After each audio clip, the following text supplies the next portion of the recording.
When we talk about the American Civil War, we often talk about the guns, about the cannons, about the shot, shell, and shrapnel that was used on the different battlefields of the American Civil War. But behind these large armies of volunteers, we see even larger trains of logistics, equipping these soldiers with every single thing that they may need for a victorious campaign. These logistical lines, however, were rooted within the wartime economies of both the North and the South. Wool, wood, cotton, steel, as well as tobacco helped to supply the armies of the North and the South throughout the entirety of the American Civil War. While most of these pillars of the wartime economies are not necessarily regionally specific, here in northeastern Pennsylvania, we see a different pillar of wartime economy, that of anthracite coal mining.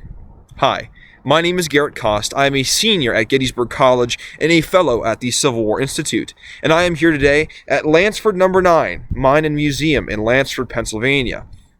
This in particular mine was opened in 1855 by the Lehigh Coal and Navigation Company. This mine ran from 1855 all the way up until 1972, being the oldest, longest, continually operated deep anthracite coal mine here within the United States. But this Lehigh Coal and Navigation Company owned property from as far as railroad property, canals and barges, as well as even coal mines themselves, from Mock Chunk, Pennsylvania, otherwise known as Jim Thorpe today, and then as far west as Tamaqua, Pennsylvania. But this Lehigh Coal and Navigation Company logo that you see behind me here, this red bullseye, this was plastered on billboards, on buildings, and coal shipments from Philadelphia, Boston, even into Europe, as this coal company was advertised in England, Wales, Ireland, and Germany, advertising for miners to come over to the United States in order to increase the manpower of these anthracite coal mines. From 1855 until 1858, these miners first started driving and drilling straight through this mine portal, this mine entrance here behind me, into the rock, almost about a quarter of a mile in distance and about 200 feet in depth below the ground before they first encountered their first mineable anthracite coal vein. This coal vein was about 10 feet wide at its thickest point and was nicknamed the Primrose Vein by the miners.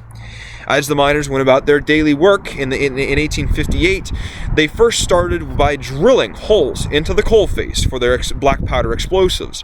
They would then set them off and knocking loose anywhere from about 8 to 15 tons of rock and material every single round of firing. They would then go back up into that hole, into that chamber. They would knock off any loose rock or coal. They would re-timber the area to help support the roof, and then they would load by hand or by shovel the coal and rock on the floor into these anthracite coal cars for about 10 to 12 hours a day, repeating as many times as possible. Now, these coal miners were only paid about 10 to 15 cents per coal car, and so therefore they were incentivized to produce as much coal as humanly possible, oftentimes without many safety precautions. As one correspondent from the New York Times came to this area, he wrote heavily about his trip underground. He said, "Comparable to the above-ground towns and patches, the underground pits of Pennsylvania are incomprehensible to the layman from Philadelphia or Boston who purchased this rock by the ton. Once therein, the miner is blackened with soot and dust. The noise is like the strange sounds of hell, with explosions, dripping water, and pulled carts through its rocky caverns. Men's voices are rare to be heard, only the cacophony of explosions and picks. What is most depraved of the miners, however, is not human interaction, but that of the lack of light. Upon entering, one loses all sense of direction, having only an oil lamp perched atop one's cap for light. One can only see the waltz of the candles as the faceless laborers carry out their dangerous work. If one should go out, the miner is left only in the deafening surroundness of black, lost to the world and to others. Thus the importance is forthwith. Without the lamp, the miner is simply a spirit lost throughout the caverns below an unsusceptible, sleepy Pennsylvania hollow." In 1861, however, the coal-producing counties of Luzerne, Carbon, Schuylkill, and Lackawanna were sort of split with its support. On one hand, you see a large majority of miners that help support Lincoln and help support the war effort in the North, many of them even enlisting in a variety of different regiments with long and upstanding military tradition throughout the American Civil War.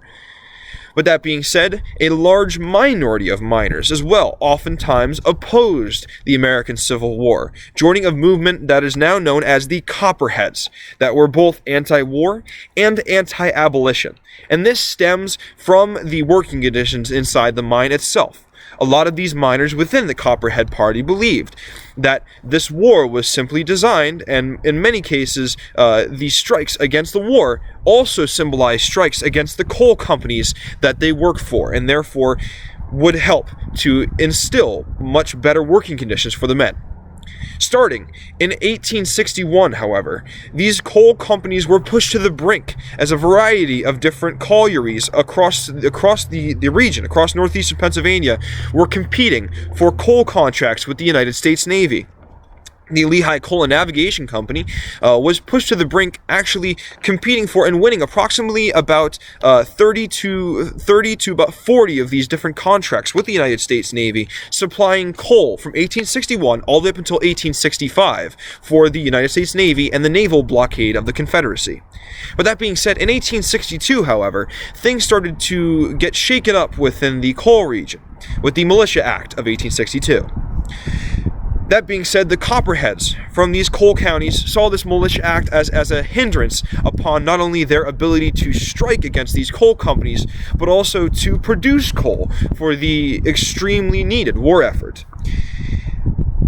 Many of these Irish members within these Copperhead parties were not only just opposed to the idea of conscription, but oftentimes attacked trains that actually had draftees on them. One in particular instance was from October 23rd, 1862 in Tremont, Pennsylvania, and oftentimes even attacked and chased recruiting officers out of the very towns that they attempted to recruit in. In order to quell this rebellion, Catholic clergy, pay increases across the anthracite region, as well as even federal troops were sent to the area to help stop this. But even still, to even add to the further controversy, a newspaper from Harrisburg in November of 1862 actually questioned the efficacy of using African American labor in the anthracite coal region, further making these Copperheads even angry at the thought of losing their jobs. Likewise, in November of 1862, it was very clear that the coal region had become ablaze in anti-war and anti-abolition sentiment, as Republican politicians blamed the Democratic officials for the mischief caused by their influence over the working men of the county, and likewise the Democrats blamed the Republicans as the encroachment upon the working coalmen. In 1863, however, things even further escalated with the Enlistment Act of 1863. Riots and violence further escalated typically around the issue of commutation, or paying, typically is about $300, to escape the draft. That being said, these coal miners were never able to, and would never be able to, even afford that, even in 1865, or even throughout their many years of coal mining experience. And therefore, the coal businessmen and coal company owners themselves were easily able to afford this, while the miners, who are of a much lower economic status, sadly had to agree with the draft and comply. But that being said, in 1863, they did not. Instead, many Copperheads struck, and struck in a wide variety of different anthracite coal mines, from Forest City, north of Scranton, all the way down to the lower counties of Dauphin County, where some of the mines from the area were still open. On February 1st, a slope from Jeansville, Pennsylvania, near Hazleton, was attacked, causing a mine entrance to collapse. Likewise, in May, another strike was organized in Summit Hill, leaving 175 plus workers out of strike as the Lehigh Coal and Navigation Company attempted to negotiate with them. Likewise, even in collieries such as Harley, that was not affected by the strike, had much bigger issues of manpower, as most of its men went off to the war. This company that used to employ over 250 employees and extract over 120,000 tons of coal per year, by 1864 was down to 129 employees and just under 70,000 tons of coal per year. Despite these issues of class warfare and racial and ethnic tensions and anti-war sentiment, however, the anthracite region still produced large swaths of coal that helped to use in everything such as steel and iron production, and as well as the naval blockade around the Confederacy. But in 1863, as we talk about the famous Battle of Gettysburg and why this in particular site relates to the Battle of Gettysburg, there was a news article published on July 2nd of 1863 within the Richmond Whig. And this argued for General Lee's army in its invasion of Pennsylvania to continue into the heart of Pennsylvania and set fire to the pits, never to be quenched until a river is turned into them, or the vast supply of coal is reduced to ashes, therefore calling for a direct attack on the anthracite coal region. While Pennsylvania anthracite coal added to the complicated history of the American Civil War, the story of labor unrest, however, is not going to end here in 1865 with the close of the war. Instead, this is an oncurring issue even until the close of this in particular mine in 1972. But this story of anthracite coal is not just one that is long lost and forgotten, but rather anthracite is indeed a fighting fuel, and therefore the American Civil War, with its large quantities of coal that was needed, helped to make anthracite coal the coal and the power of Northern America.